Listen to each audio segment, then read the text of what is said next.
Hi అండి, అందరికీ నమస్కారం. Welcome to my channel. ఈ వీడియోలో వికసిత్ ఆంధ్ర అండి 2047 కల్లా 15% growth rate, economical growth and development, cost of production, వీటి గురించిన పూర్తి సమాచారం అయితే మనం ఈ వీడియోలో తెలుసుకుందాము. వీడియోని ఎక్కడే కానీ స్కిప్ చేయకుండా ఎండ్ వరకు చూడనప్పుడు ఇన్ఫర్మేషన్ పూర్తిగా అర్థమవుతుంది.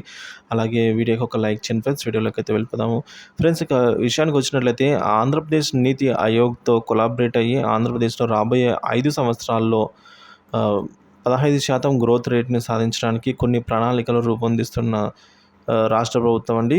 సో యాక్షన్ ఆఫ్ ప్లానింగ్ని అయితే రూపొందించడం జరుగుతుంది. అలాగే వికసిత్ భారత్ 2047 నాటికైతే భారతదేశంలోని మొట్టమొదటి అభివృద్ధి చెందిన రాష్ట్రంగా, సంపదతో నిండిన రాష్ట్రంగా నిలబెట్టాలి అనేది రాష్ట్ర ప్రభుత్వం యొక్క ముఖ్య ఉద్దేశం అన్నమాట. సో అలా నిలబెట్టడానికి కావాల్సిన ప్రణాళికలు ఏర్పాటు చేయడం అయితే జరుగుతుంది. సో అందులో భాగంగానే రాబోయే 5 సంవత్సరాల్లో 15% గ్రోత్ రేట్ జీడిపిలో అయితే గ్రాస్ డొమెస్టిక్ ప్రొడక్షన్ అయితే తీసుకుని రావాలని, ఎకనామికల్ గ్రోత్ని నిర్వహించాలని చెప్పేసి అందులో భాగంగా వినూత్న పథకాలను, వినూత్న డెవలప్మెంట్ అభివృద్ధి వివరాలను రూపొందించడం జరుగుతుంది. అసలు 15% గ్రోత్ రేట్ రావడానికి ఏం చేయాలి, సో ఇందులో మరీ ముఖ్యంగా వాళ్ళు చెప్తున్నవి ఏంటి, అది సాధించడానికి గల కారణాలు ఏంటి, విధి విధానాలు ఎలా రూపొందిస్తున్నారు, సాధించే అవకాశం ఉందా లేదా, ఎకనామికల్ గ్రోత్ అంటే ఏమిటి, జీడిపి అంటే ఏమిటి, అలాగే నామినల్ పర్ క్యాపిటల్ అంటే ఏమిటి, ఇక ఎక్స్పెంచర్ అంటే ఏమిటి, వెల్ఫేర్ అంటే ఏమిటి, వెల్ఫేర్ స్కీమ్ ద్వారా 15% గ్రోత్ రేటు తీసుకురాగలమా లేదా, అసలు వెల్ఫేర్ స్కీమ్ నుంచి కాకుండా క్యాపిటల్ ఎక్స్పెంచర్ ఎందుకు ఇంపార్టెంట్ ఉంది అనేది మనం ఈ వీడియోలో తెలుసుకుందాము. సో ఫ్రెండ్స్, ఆంధ్రప్రదేశ్ ఒక అగ్రగామి రాష్ట్రంగా భారతదేశంలోనే నిలబడాలి అంటే ప్రజల యొక్క తలసరి ఆదాయం అనేది పెరగాలండి. ఒక వ్యక్తి యొక్క పర్ క్యాపిటల్ ఇన్కమ్ అనేది పెరిగినప్పుడు సో ఆటోమేటిక్గా రాష్ట్రం యొక్క గ్రోత్ రేట్ అనేది పెరుగుతుందన్నమాట.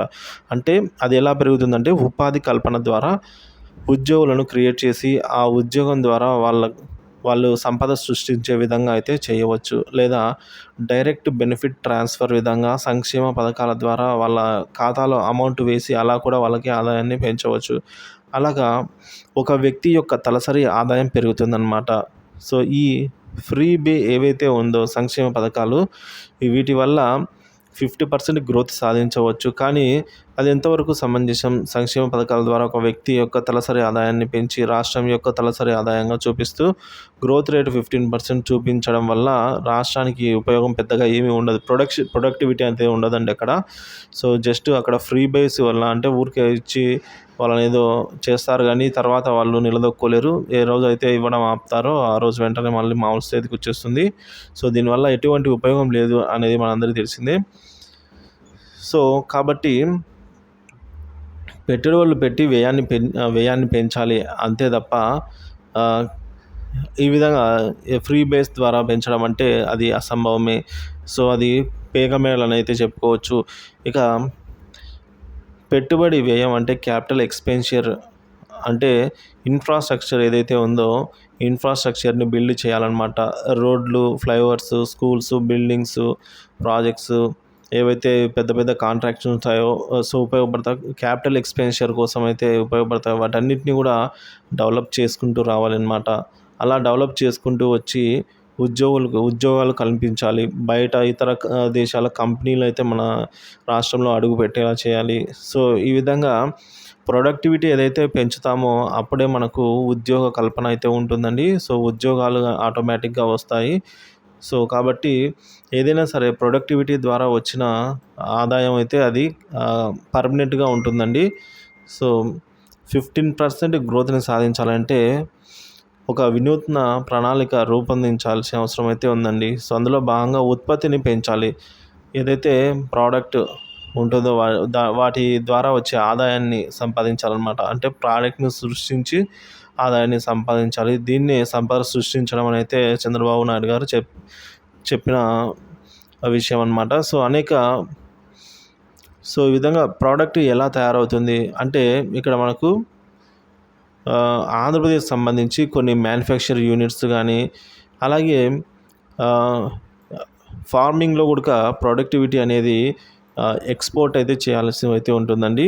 సో, రైతులకు అందుబాటు ధరకు కావాల్సినవన్నీ సమకూర్చి వాళ్ళకి కావాల్సిన వస్తువులైతేనేమి, పంటకు సంబంధించినవి, అలాగే సాంకేతిక పరిజ్ఞానానికి సంబంధించినవి ఇవన్నీ కూడా అందజేయగలగాలి. సో, దీని ద్వారా కూడా ఏవైతే ధాన్యాలు ఎగుమతి ద్వారా కూడా మనకు ప్రొడక్టివిటీ పెరిగి పర్ క్యాపిటల్ ఇన్‌కమ్ అనేది కూడా పెరుగుతుందనమాట. సో, అదేవిధంగా మ్యానుఫ్యాక్చరింగ్ యూనిట్స్‌ని అయితే పెంచాలి. అంటే ఇండియాలో సంబంధించి మన ఏపీకి ముఖ్యంగా మ్యానుఫ్యాక్చరింగ్ యూనిట్స్‌ని అయితే నెలకొల్పాల్సిన అవసరం అయితే ఉందండి.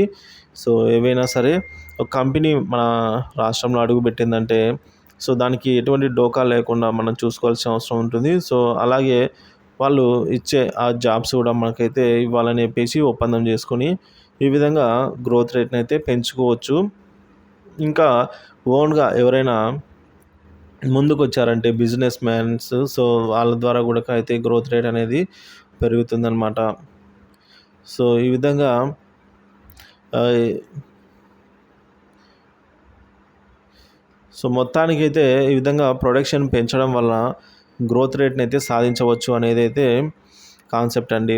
సో, దీనిపైనే మరింత ఇంకా క్షుణ్ణంగా అవగాహన చేసుకొని నిపుణుల ద్వారా సో, దీనిపైన మొత్తానికైతే గ్రోత్‌ను పెంచే ఆలోచనలో అయితే ఇప్పటి ప్రభుత్వం అయితే పనిచేస్తుండడం జరుగుతుందనమాట.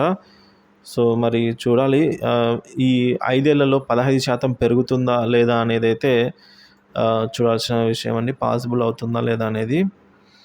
సో, ఇది ఫ్రెండ్స్, మీ అభిప్రాయాన్ని అయితే కామెంట్ ద్వారా తెలియజేయండి. Thank you for watching this video.